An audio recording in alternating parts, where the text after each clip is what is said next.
Setidaknya sebenarnya bicara tentang informasi itu bisa kita bagi menjadi tiga sebenarnya, yaitu kita bicara tentang kondisi yang ideal dan tidak ideal, misalnya perfect versus imperfect, lalu symmetric versus asymmetric, lalu yang ketiga itu adalah complete versus incomplete.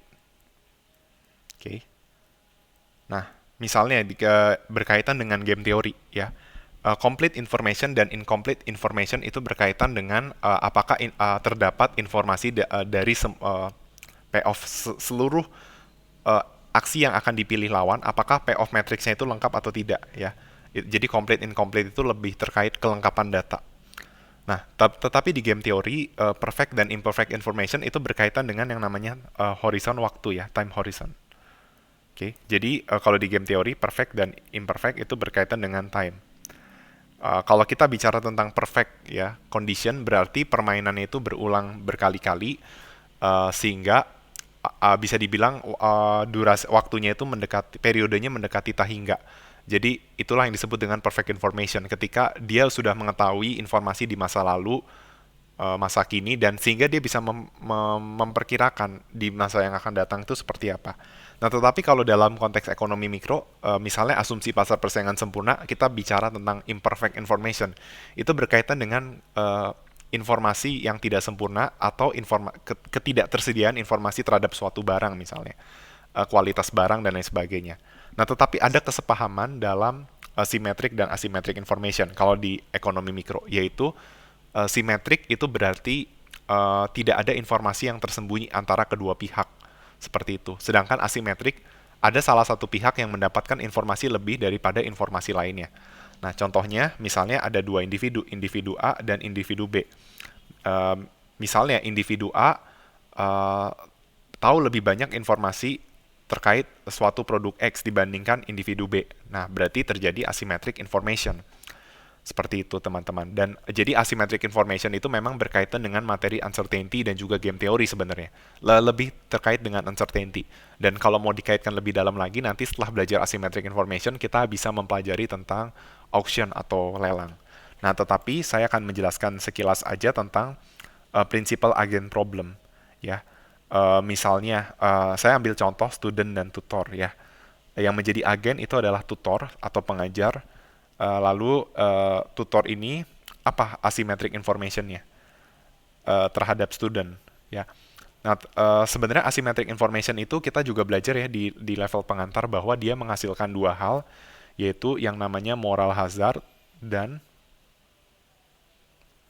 adverse selection. Nah, apa yang membedakan antara moral hazard dan adverse selection? Nah, sebenarnya banyak orang sulit membedakan moral hazard dan adverse selection. Tetapi clue yang paling gampang adalah kata kuncinya aja. Kalau moral hazard itu kan moral, berarti berkaitan dengan hidden action. Aksi apa yang disembunyikan. Kalau adverse selection itu berkaitan dengan hidden information. Nah, jadi dalam suatu kasus bisa saja ada keduanya. Ada moral hazard, ada adverse selection, atau hanya salah satu saja. Nah, misalnya kita ambil contoh student dan tutor. Nah, hidden action, hidden type-nya itu apa jenis informasi yang disembunyikan apa sih terkait pengetahuan mereka tentang subjek atau mata pelajaran. Nah, misalnya saya sebagai pengajar mikroekonomi, saya mengajar kalian semua. Nah, sebenarnya hidden information saya adalah saya tidak kurang tahu ya, kalian itu sudah menguasai materi ekonomi mikro itu sampai sejauh mana?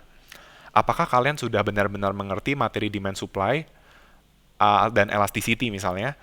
Atau sebenarnya kalian belum sama sekali mengerti karena misalnya ya saya nggak tahu informasi secara detail. Ya.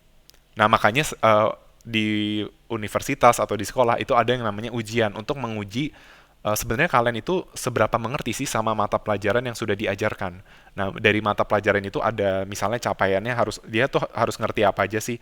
Nah itu diharapkan bisa tahu tuh dari hasil ujian ya. Nah, tetapi hasil ujian juga tergantung dari ujian. Ada ujian yang cukup representatif, ada yang enggak. Kalau nggak representatif, bisa aja nilainya bagus.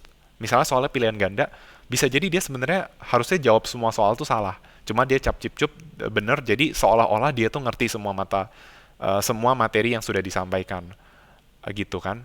Atau soal yang diujikan kurang representatif, misalnya.